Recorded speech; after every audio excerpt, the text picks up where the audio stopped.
27 सितंबर 1925 नागपुर। ये वो तारीख है जब आरएसएस यानी राष्ट्रीय स्वयंसेवक संघ नाम के संगठन को स्थापित किया गया था। हाँ, वही संगठन जिसके ऊपर काफी अलग अलग तरह के एलिगेशंस समय समय पर लगते आ रहे हैं। एलिगेशंस जैसे आरएसएस क्या एक सामाजिक संगठन है या राजनीतिक? इन सभी सवालों के जवाब हम इस वीडियो में जानेंगे। लेकिन इस संगठन को शुरू करने का मेन ऑब्जेक्टिव क्या था? ऑब्जेक्टिव था to provide character training and instil Hindu discipline. आसान भाषा में कहूँ तो हिंदू कम्युनिटी के बीच में एकता यानी यूनिटी लाने का, हिंदुओं को ब्रिटिश क्रूएलिटी के अगेंस्ट तैयार करने का और एक हिंदू राष्ट्र स्टैब्लिश करने का, ये मेन ऑब्जेक्टिव था आरएसएस का। इतना ही नहीं, साल 2025 में कुछ लोगों के द्वारा स्थापित किया गया ये संगठन पूरे 100 साल का होने जा रहा है।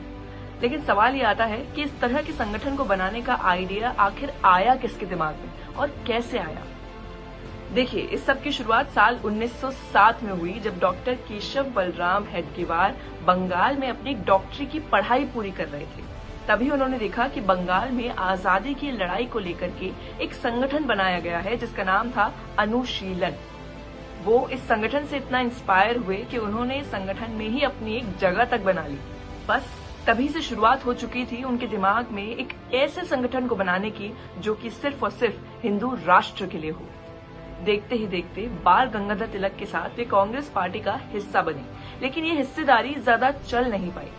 कांग्रेस और गांधी जी के लिए गए डिसीजंस हेडगेवार को कुछ खास पसंद नहीं आए और मन ही मन उन्होंने एक ऐसी संस्था को बनाने का डिसीजन बना लिया था जो कि सिर्फ और सिर्फ हिंदुओं के हित में हो। उनकी इस सोच ने आखिरकार एक सच का रूप लिया और 27 सितंबर 1925 में आरएसएस को स्थापित किया गया। सिर्फ 5 लोगों ने जिस ऑर्गेनाइजेशन को बनाया था वो आज दुनिया की सबसे बड़ी वॉलंटरी ऑर्गेनाइजेशंस में से एक है।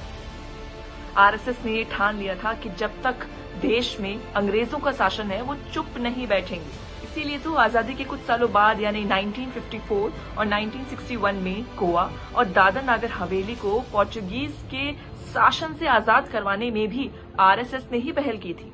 जी हाँ, ये बात काफी लोग नहीं जानते हैं, लेकिन गोवा और दादर नागर हवेली आज भी अंग्रेजों के शासन में ही होते अगर आरएसएस ने पहल नहीं की होती। ऐसे और भी कई काम हैं जो आरएसएस ने देश के लिए किए हैं, जिन कामों को आज एक पॉलिटिकल टर्न दे दिया गया है।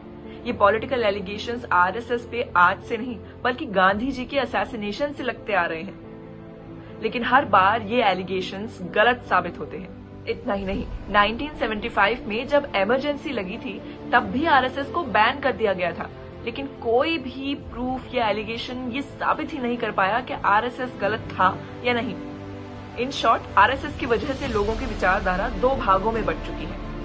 पहले वो जिन्हें लगता है कि आरएसएस से जुड़ने के बाद उन्हें हिंदुत्व से एक कनेक्शन फील होता है और वो अपने आप में काफी अच्छी वैल्यूज इनग्रेन करते हैं, और दूसरे वो जिन्हें लगता है कि आरएसएस दूसरे धर्मों का मान नहीं करता और गवर्नमेंट को ओवरटेक करना चाहता है।